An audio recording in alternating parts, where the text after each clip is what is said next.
Hello everyone, welcome to the Munjal sir classes. आज हम बात कर रहे हैं एक्सरसाइज 1.1 के अंदर, जो कि क्लास 10th की है। उसके अंदर हम बात करेंगे फंडामेंटल थ्योरम ऑफ अर्थमेटिक्स के बारे में। देखो, जो फंडामेंटल अर्थमेटिक्स होती है, कई बार इसके एग्ज़ाम में स्टेटमेंट भी लिखने को आ जाती है और कई बार इससे रिलेटेड क्वेश्चंस भी आ जाते हैं। अगर हम बात करें, क्या कहता है, ये कहती है कि every composite numbers can be expressed as a product of primes, and this factorization is unique apart from the order in which the prime factorization occurs। कि जितने भी कंपोजिट नंबर्स होते हैं उनको हम एक्सप्रेस कर सकते हैं as a product of primes में, और जो वो प्राइम फैक्टराइजेशन होता है वो यूनिक होता है। देखो कैसे यूनिक होता है, मैं एक एग्जांपल लेके चलता हूँ। जैसे सपोज करते कोई भी नंबर लेते हैं, 18 ले लेते हैं। अगर हम इसके प्राइम फैक्टराइजेशन करने जाएं तो हमारे प्राइम फैक्टराइजेशन में आएगा 2 इंटू 3 इंटू 3। इसके अलावा कोई भी अदर प्राइम नंबर नहीं आएगा इसके प्राइम फैक्टराइजेशन के अंदर। अगर हम ध्यान से देखें, इसके प्राइम फैक्टराइजेशन में या तो 2 आएगा या 3 आएगा। हाँ, अगर आप कहोगे कि सर इसको ऐसे भी तो आप लिख सकते हो, 3 इंटू 2 इंटू 3, यस लिख सकते हैं, लेकिन ऑर्डर मैटर नहीं करता। अगर आप ध्यान से देखो, apart from the order in which the prime factorisation occurs, तो ऑर्डर मैटर नहीं करता। हमने क्या देखा कि पूरी मैथमेटिक्स के अंदर कोई भी कंपोजिट नंबर्स होता है, कंपोजिट नंबर वो होता है जिसके मोर देन 2 फैक्टर्स होते हैं, 2 से ज़्यादा फैक्टर्स होते हैं। तो वो नंबर, जैसे 18 के 2 से ज़्यादा फैक्टर्स है, 2 हैं, 3 है, 6 है, 9 इसका फैक्टर है। लेकिन अगर हम ध्यान से देखें, प्राइम फैक्टराइजेशन में 18 का 2 3 3 आता है। तो ये प्राइम फैक्टराइजेशन होता है, यूनिक होता है, और इसके अलावा आपको कोई अदर प्राइम फैक्टराइजेशन इसके अंदर नहीं देखने को मिलेगा। इसलिए ये प्राइम फैक्टराइजेशन यूनिक है। और ये चीज़ किसने कही? आपको फंडामेंटल थ्योरम्स ने कही। एक बार फिर से रिपीट कर देते हैं कि every composite number can be expressed as a product of primes, and this factorisation is unique apart from the order in which the occurs. जिसमें ये लाइक करता है वो अपार्ट फ्रॉम द ऑर्डर से यूनिक होता है। अब इसी चीज़ को बेस बना के हम आगे की तरफ चलते हैं। एग्जाम्पल 1.1 देखते हैं। देखो, एग्जाम्पल 1.1 जो आपकी एनसीईआरटी का है, ये आपसे क्या कहता है? कंसीडर द 4 की power n where n is a natural number, check whether there is any natural number n for which 4 की power n with the digit 0। देखो, हमें ये बताना है कि क्या ऐसी कोई n की पावर एग्जिस्ट करती है जिससे 4 की power n and with the digit 0। And with the digit 0 का मतलब होता है कि उसके यूनिट प्लेस के अंदर 0 आ जाए। जैसे फॉर एन एग्जाम्पल, अगर मैं 4 की पावर 1 निकालता हूँ तो मेरा जो आंसर आता है वो 4 आता है। 4 की पावर अगर मैं 2 निकालता हूँ तो मेरा आंसर 16 आता है। 4 की पावर अगर मैं 3 कैलकुलेट करता हूँ तो 64 आता है। 4 की पावर 4 कैलकुलेट करते हैं तो 256 आता है। दैट मीन्स आप 4 की कितने भी पावर चले जाओ, लास्ट में या तो आपको 4 मिलेगा या आपको 6 मिलेगा।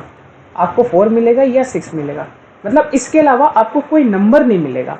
तो हमें ये चेक करना है, क्या 4 की पावर n कभी भी एंड हो सकता है विद 0 की तरफ से? हमने देख तो लिया कि नहीं हो सकता कभी भी, मतलब n की कोई ऐसी वैल्यू एग्जिस्ट नहीं करती जिससे 4 की पावर 0 दे दे। लेकिन हमें तो एग्जाम में नहीं शो करना ना, हमें तो ऐसे इसको पूरा शो करना पड़ेगा, टू शो करना पड़ेगा, दिखाना पड़ेगा। इस तरह से तो नहीं करता। अब देखो दिखाते कैसे, अगर हम इसकी बात करें, इस तरह के क्वेश्चंस को किस तरीके से शो करते हैं। देखो, कोई भी नंबर, दुनिया का कोई भी नंबर उठा लो, 4 की पावर n या कोई अदर नंबर, कोई भी नंबर जिसके प्राइम फैक्टराइजेशन में 2 and 5 बोथ हो, 2 and 5 बोथ, वही नंबर एंड विद डिजिट 0 होगा। फॉर एन एग्जाम्पल, मैं आपके सामने एक नंबर लेके चलता हूँ 100। 100 का अगर मैं प्राइम फैक्टराइजेशन करूँ 25 इंटू 4 होगा। 25 का होगा बेटा 5 इंटू 5, और 4 का होगा बेटा 2 इंटू 2। तो 5 का 5 इंटू 5 और 2 इंटू 2 होता है। अब इस प्राइम फैक्टराइजेशन में अगर हम ध्यान से देखें तो 5 भी आएगा और 2 भी आएगा, मतलब एटलीस्ट कम से कम एक बार 2 and 5 बोथ होना चाहिए। अगर खाली 2 हो तब भी कोई भी नंबर एंड नहीं होगा 0 से, खाली 5 हो तब भी एंड नहीं होगा, 2 and 5 बोथ। आप दुनिया का कोई सा भी नंबर उठा के देख लो, उसके प्राइम फैक्टराइजेशन में अगर उसकी यूनिट प्लेस पे 0 आ रहा है तो 101% उसके प्राइम फैक्टराइजेशन में 2 and 5 बोथ आता होगा। जैसे एक और एग्जांपल ले लेते हैं 80। 80 के फैक्टराइजेशन करूँ तो मैं 10 इंटू 8 लिख सकता हूँ, 10 को 2 इंटू 5 लिख सकता हूँ और 8 को 2 इंटू 2 इंटू, बस इससे फर्दर आप सिंपलेस्ट नहीं ब्रेक कर सकते। आप फिर से देखो इसके प्राइम फैक्टराइजेशन में कम से कम एक बारी 5 और 2 तो आ ही रहा है। अगर 5 and 2 किसी भी नंबर के प्राइम फैक्टराइजेशन के अंदर आता है तो 100% वो नंबर 0 से एंड होता है, और अगर नहीं आता है तो वो पक्का नहीं होगा। खाली 5 आने से बात नहीं बनेगी, खाली 2 आने से बात नहीं बनेगी, 2 and 5 दोनों होना चाहिए। तो इसी चीज को बेस बना के हम प्रूफ करते हैं कि जो 4 की पावर n है वो कभी भी एंड विद द डिजिट 0 नहीं होगा। कैसे? देखो, क्या 4 की पावर n को हम ऐसे लिख सकते हैं 2 का स्क्वायर की पावर n? बिल्कुल लिख सकते हैं। तो 2 की पावर 2n बन जाएगा। हमने क्या देखा? 4 की power n contains the prime factor 2 only but not 5। आपको 2 तो मिल गया बट 5 नहीं मिला इसके अंदर, क्योंकि आप देखोगे 4 की पावर n का प्राइम फैक्टराइजेशन 2 की पावर 2n है। तो 2 की पावर 2 2 2 कुछ भी हो तो उसके प्राइम फैक्टराइजेशन में आपको 2 के अलावा तो कुछ मिलने नहीं वाला। खाली 2 से बात नहीं बनेगी। मैंने अभी आपको क्या बोला? 2 and 5 बोथ दोनों होने चाहिए तभी वो हो पाएगा, अदरवाइज नहीं हो पाएगा। 4 की पावर है contains the prime factor 2 only but not 5, therefore 4 की power n never and with digit 0, never end with digit 0 for any natural number n, for any natural number n, मतलब n की कोई भी वैल्यू ले लें तो ये एंड नहीं होगा। तो ये बेसिक सा कॉन्सेप्ट है। इसी को बेस बना के एक और क्वेश्चन देखते हैं एक्सरसाइज 1.1 का। जब आप एक्सरसाइज 1.1 के अंदर आप देखोगे क्वेश्चन नंबर 5, क्वेश्चन नंबर 5 में भी सेम वही चीज कहता है, चेक वेदर 6 की power n and with the digit 0 for any natural number n। क्या कोई एक ऐसी वैल्यू n की एग्जिस्ट करती है जिसके लिए 6 की पावर n 0 से एंड हो जाएगा, मतलब यूनिट प्लेस पे n आ जाएगा। अगर हम फिर से देखें कि 6 की पावर n के अंदर आप अगर फिर से ध्यान से देखो 6 की पावर n की अगर हम बात करें तो अगर आप 6 की n की पावर के प्राइम फैक्टराइजेशन बनाओगे तो आप क्या देखोगे? एक बार देख लेते हैं, रफ करते हैं इसको।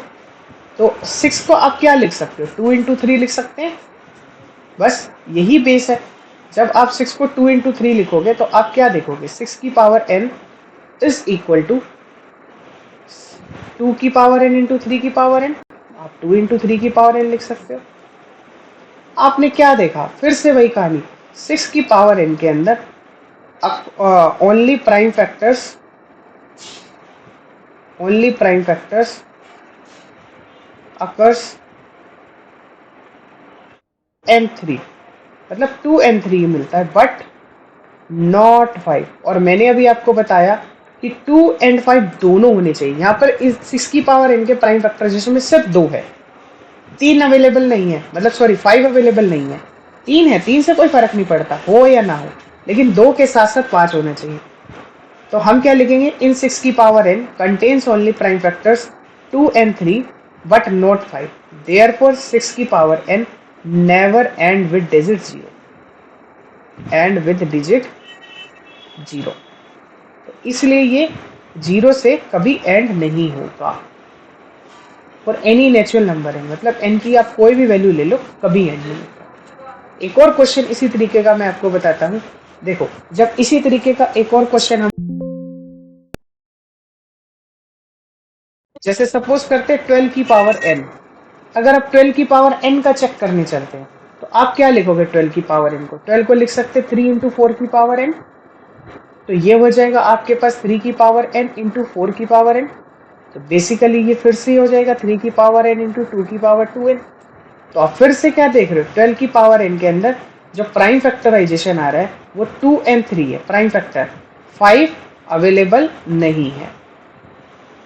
तो सेम वही रीजन से 12 की पावर n कभी भी एंड नहीं होगा विद डिजिट 0 से। तो ये कॉन्सेप्ट था।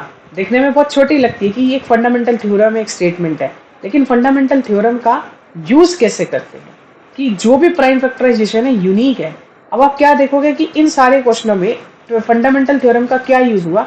फंडामेंटल थ्योरम का यहाँ पे ये यूज हुआ जब आपने 6 की पावर n किया तो प्राइम फैक्टर्स आपके पास कौन कौन है, 2 and 3। और ये किसने बताया यूनिक है, इसके अलावा और कोई नहीं होगा, ये आपको बताया फंडामेंटल थ्योरम ने। फंडामेंटल थ्योरम ने ही आपको बताया कि ये जो प्राइम फैक्टराइजेशन है कैसे है, यूनिक है। यूनिक है मतलब मीन्स इसके अलावा कोई और प्राइम फैक्टराइजेशन यहाँ पे आपको नहीं मिलेगा। तो ये थी आज की कॉन्सेप्ट की फंडामेंटल थ्योरम।